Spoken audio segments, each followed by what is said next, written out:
മകൾ നൽകിയ ആ മൊഴി അത് അച്ഛന് തിരിച്ചടിയായി മാറുകയാണ്. എല്ലാം അച്ഛനറിയാമെന്ന് പറഞ്ഞുകൊണ്ട് വീണ അത് ഒളിപ്പിച്ചു. പിണറായി വിജയനെ ചോദ്യം ചെയ്യാനായി ഇനി ഇഡി തന്നെ മുന്നിട്ടിറങ്ങും. രാഷ്ട്രീയ കേരളത്തെ വീണ്ടും പിടിച്ചുലയ്ക്കുകയാണ് അങ്ങനെ മാസപ്പടി കേസ്. എൻഫോഴ്സ്മെന്റ് ഡയറക്ടറേറ്റിന്റെ അന്വേഷണത്തിൽ പുതിയൊരു വഴിത്തിരിവുണ്ടായിരിക്കുന്നു. വീണ വിജയന്റെ മൊഴിയെ തുടർന്നാണ് മുൻ മുഖ്യമന്ത്രിയും ഇപ്പോഴത്തെ പ്രതിപക്ഷ നേതാവുമായ പിണറായി വിജയനിലേക്ക് അന്വേഷണം വ്യാപിപ്പിക്കാനായി ഇഡി സംഘം നീക്കം നടത്തുന്നത്. അത്തരത്തിലുള്ള ഒരു റിപ്പോർട്ട് കൂടി പുറത്തു വരുന്നു.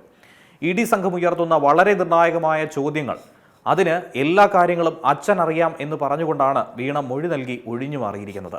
ഈ മൊഴി കേസിന്റെ ദിശ തന്നെ മാറ്റിമറിച്ചേക്കുമെന്നാണ് അന്വേഷണ വൃത്തങ്ങൾ വിലയിരുത്തുന്നത്.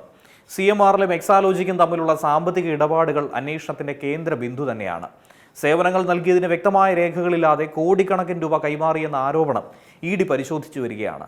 ഈ പണമിടപാടുകൾക്ക് പിന്നിൽ രാഷ്ട്രീയ സ്വാധീനമുണ്ടോ എന്ന സംശയമടക്കം അന്വേഷണ ഏജൻസി പരിശോധിക്കുന്നു. CMRL ഉടമ ശശിധരൻ കർത്ത നൽകിയ മൊഴികളും അന്വേഷണത്തിൽ നിർണായകമായി തന്നെ നിൽക്കുന്നുണ്ട്. വ്യവസായ ആവശ്യങ്ങൾക്കായി രാഷ്ട്രീയ ബന്ധമുള്ളവർക്ക് പണം നൽകിയെന്നാണ് അദ്ദേഹത്തിന്റെ വെളിപ്പെടുത്തൽ. ഇതും വീണയുടെ മൊഴിയും കൂട്ടിച്ചേർത്ത് പരിശോധിച്ചാണ് ഇപ്പോൾ അന്വേഷണം മുന്നോട്ട് കൊണ്ടുപോകുന്നത് കൂടുതൽ ശക്തമാക്കുന്നത്.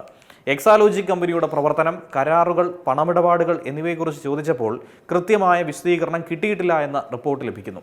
ഇതോടെ അന്വേഷണ സംഘം മുൻ മുഖ്യമന്ത്രിയെ നേരിട്ട് തന്നെ ചോദ്യം ചെയ്യേണ്ട ഒരു സാഹചര്യത്തിലേക്കാണ് ഇപ്പോൾ എത്തിച്ചേർന്നിരിക്കുന്നത്.